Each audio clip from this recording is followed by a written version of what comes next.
Osho Rajneesh biography इन हिंदी। जीवन परिचय। वास्तविक नाम चंद्र मोहन जैन। उपनाम आचार्य रजनीश ओशो। व्यवसाय सूफी आध्यात्मिक शिक्षक और रजनीश आंदोलन के नेता। व्यक्तिगत जीवन। जन्मतिथि 11 दिसंबर 1931। जन्मस्थान रायसेन मध्य प्रदेश। मृत्यु तिथि 19 जनवरी 1990। मृत्यु स्थान पुणे महाराष्ट्र भारत। आयु मृत्यु के समय 58 वर्ष। मृत्यु कारण हृदयाघात दिल का दौरा पड़ने से। राशि धनु। राष्ट्रीयता भारतीय। गृहनगर बरेली मध्य प्रदेश। स्कूल विद्यालय ज्ञात नहीं। महाविद्यालय विश्वविद्यालय Hitkarini college Jabalpur D.N. Jain college Jabalpur. Sagar विश्वविद्यालय सागर मध्य प्रदेश। शैक्षिक योग्यता दर्शन शास्त्र में परास्नातक। धर्म हिंदू। परिवार पिता बाबूलाल जैन उर्फ स्वर्गीय देवतार्थ भारती 21 मार्च 1908 8 सितंबर 1979। माता सरस्वती बाई जैन उर्फ मां अमृत सरस्वती 23 नवंबर 1913 17 मई 1995। भाई विजय कुमार खाते, शैलेंद्र शेखर, अमित मोहन खाते, अकलन कुमार खाते, निकलन कुमार जैन। बहन रसा कुमारी, स्नेहलता जैन, निशा खाते, नीरू सिंघाए। विवाद 23 अक्टूबर 1985 में पोर्टलैंड के संघीय ग्रैंड जूरी ने उन्हें एवं उनके शिष्यों को आव्रजन कानूनों की अवहेलना करने के लिए सजा सुनाई। उन्हें वर्ष 1984 में अमेरिका पर जैव आतंकी हमले में षड्यंत्रकारी गतिविधि में सम्मिलित पाते हुए 26 करोड़ रुपए का जुर्माना और 5 साल की सजा सुनाई गई थी। इस घटना के बाद संयुक्त राज्य अमेरिका ने विश्व के 21 देशों में ओशो के प्रवेश पर प्रतिबंध लगा दिया। अपनी एक विवादास्पद टिप्पणी के चलते वह विवादों में तब आए जब उन्होंने रूढ़िवादी भारतीय धर्म के अनुष्ठानों को आडंबर बताते हुए कहा कि हम भारत के पिछड़ेपन का उपचार पूंजीवाद, जन्म नियंत्रण और विज्ञान के माध्यम से कर सकते हैं। उनका आश्रम कुछ खास तरह के सामूहिक उपचार के लिए कुख्यात हो गया था। इस उपचार में विभिन्न तरह के आक्रामक शारीरिक एवं सेक्सुअल गतिविधियां शामिल थीं। ओशो पर अपने आश्रम में कुछ विदेशी सन्यासियों द्वारा वेश्यावृत्ति और ड्रग्स का व्यापार करने के भी आरोप लगे। वर्ष 1970 में भारत सरकार ने उनके आश्रम की कर मुक्त रियायत समाप्त कर दी और इसके साथ साथ विदेश से आश्रम में आने वाले लोगों के वीजा को प्रतिबंधित कर दिया गया। मई 1980 में एक प्रवचन के दौरान उनको CIA का एक एजेंट मानते हुए विलास दुबे नामक एक युवा हिंदू कट्टरपंथी व्यक्ति द्वारा मारने की कोशिश की गई। बौद्धिक पर्यवेक्षकों के अनुसार उनके 70 के दशक के व्याख्यान बौद्धिक रूप से कम और दर्शकों की विलासिता के लिए गंदे चुटकुले अधिक थे। प्रेम संबंध एवं अन्य जानकारियां। वैवाहिक स्थिति गर्लफ्रेंड एवं अन्य मामले। अविवाहित शीला अंबालाल पटेल उर्फ मां आनंद शीला। ओशो रजनीश से जुड़ी कुछ रोचक जानकारियां। क्या ओशो धूम्रपान करते थे? ज्ञात नहीं। क्या ओशो शराब पीते थे? हाँ। वह धार्मिक परंपराओं में स्थैतिक विश्वास प्रणालियों के खिलाफ थे और अपने ध्यान आधारित सिद्धांतों में पश्चिम सभ्यता की रीतियों को निहित करते थे। मानव कामुकता की ओर अपने खुले रुख के कारण उन्हें भारतीय मीडिया में सेक्स गुरु और संयुक्त राज्य अमेरिका में रोल्स रॉयस गुरु उनकी शानदार जीवन शैली के कारण के नाम से जाना जाता था। उनके माता पिता तारनापंथी जैन समुदाय से संबंधित थे और कपड़े का व्यापार करते थे। 7 साल की उम्र तक ओशो का पालन पोषण उनके नाना नानी के घर हुआ। रजनीश के अनुसार उस समय का उनके व्यक्तित्व पर काफी प्रभाव पड़ा क्योंकि उनकी दादी ने उनको एक ऐसे वातावरण में रखा था जिसमें उन्हें कुछ भी करने की पूर्ण स्वतंत्रता थी। उन्होंने कभी भी रजनीश पर परंपरागत शिक्षा के लिए दबाव नहीं डाला। अपने दादा की मृत्यु के बाद वह अपने माता पिता के घर गदरवाड़ा मध्य प्रदेश चले गए। किशोरावस्था के दौरान उन्हें पहले अपने दादा की मृत्यु और कुछ दिन बाद अपने चचेरे भाई की आकस्मिक मृत्यु ने काफी प्रभावित किया। अपने स्कूल के दिनों में वह एक प्रतिभाशाली और तर्कसंगत स्वभाव के छात्र थे। धीरे धीरे उन्होंने प्रतिवाद को स्वीकार किया और सम्मोह के क्षेत्र में जाने का निर्णय किया।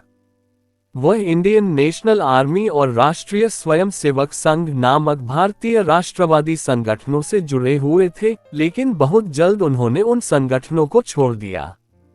19 वर्ष की उम्र में स्नातक करने के लिए उन्होंने जबलपुर के हितकारिणी कॉलेज में प्रवेश किया और जिसे बाद में D.N. जैन कॉलेज जबलपुर के नाम से जाना जाने लगा। उन्हें तर्कपूर्ण स्वभाव के कारण कई बार कक्षा से बाहर जाने के लिए कहा जाता था, लेकिन परीक्षा देने के लिए उन्हें अनुमति दी गई थी। अपने कॉलेज के खाली समय में उन्होंने एक स्थानीय अखबार एजेंसी में सहायक संपादक के रूप में नौकरी की।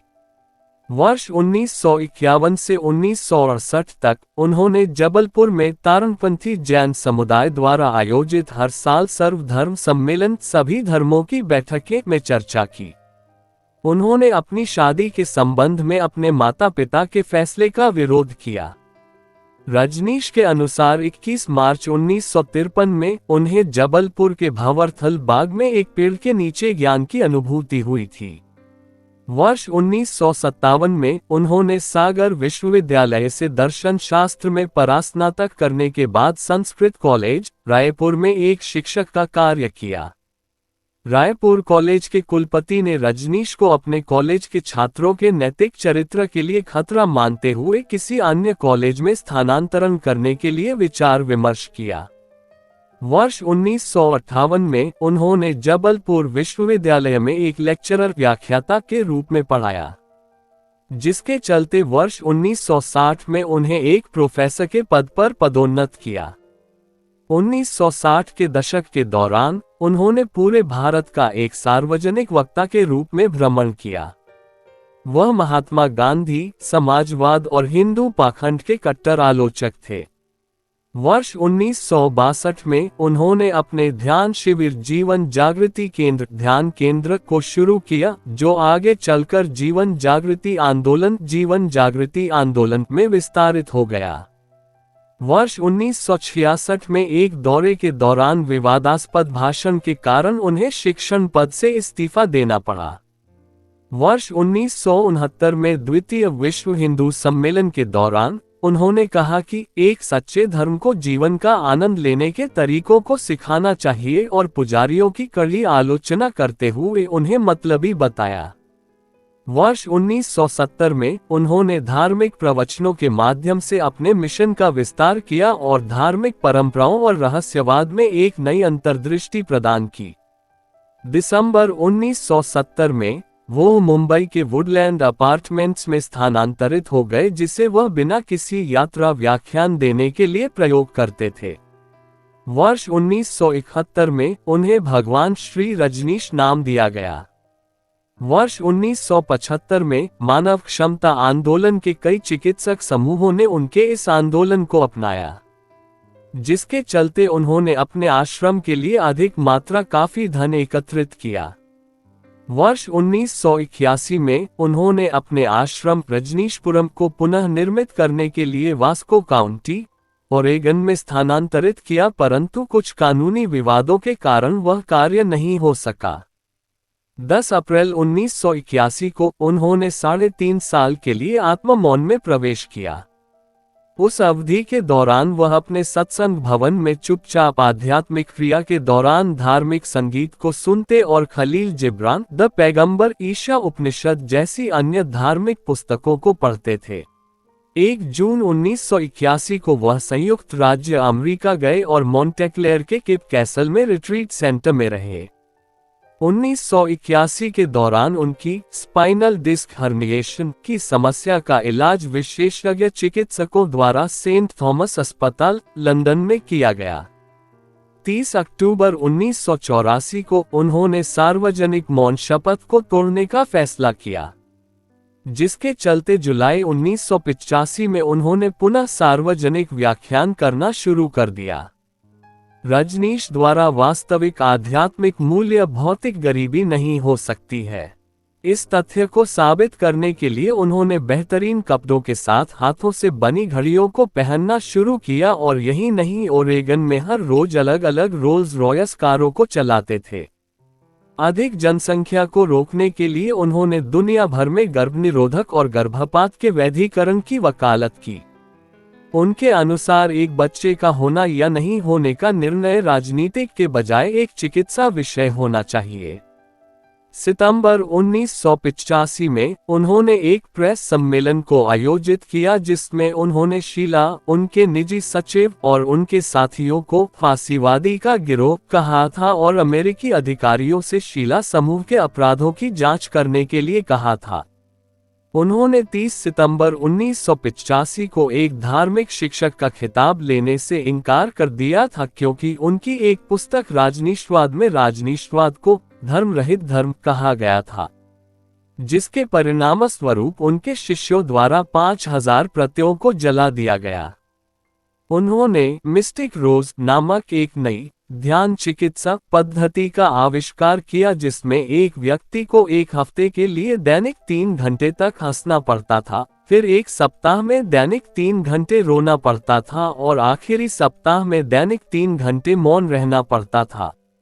ओशो ने ध्यान की एक नई विधा इजाद की जिसे कुंडलिनी के नाम से जाना जाता है। इसके अलावा उन्होंने कई ध्यान मुद्राएं विकसित की जैसे कि नादब्रह्म इत्यादि। नवंबर 1987 में रजनीश ने बताया कि संयुक्त राज्य में कैद के दौरान वहां के अधिकारियों ने उन्हें जहर दिया जिससे उन्हें स्वास्थ्य संबंधी समस्याएं पैदा हुई, जिसके चलते उनकी तबीयत बिगड़ गई।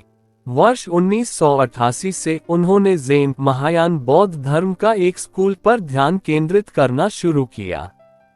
वर्ष 1989 में उन्होंने अपना नाम भगवान श्री रजनीश से बदलकर ओशो रजनीश रख लिया, जिसके चलते ओशो के सभी ट्रेडमार्क ब्रांडों को पुनः नामित किया।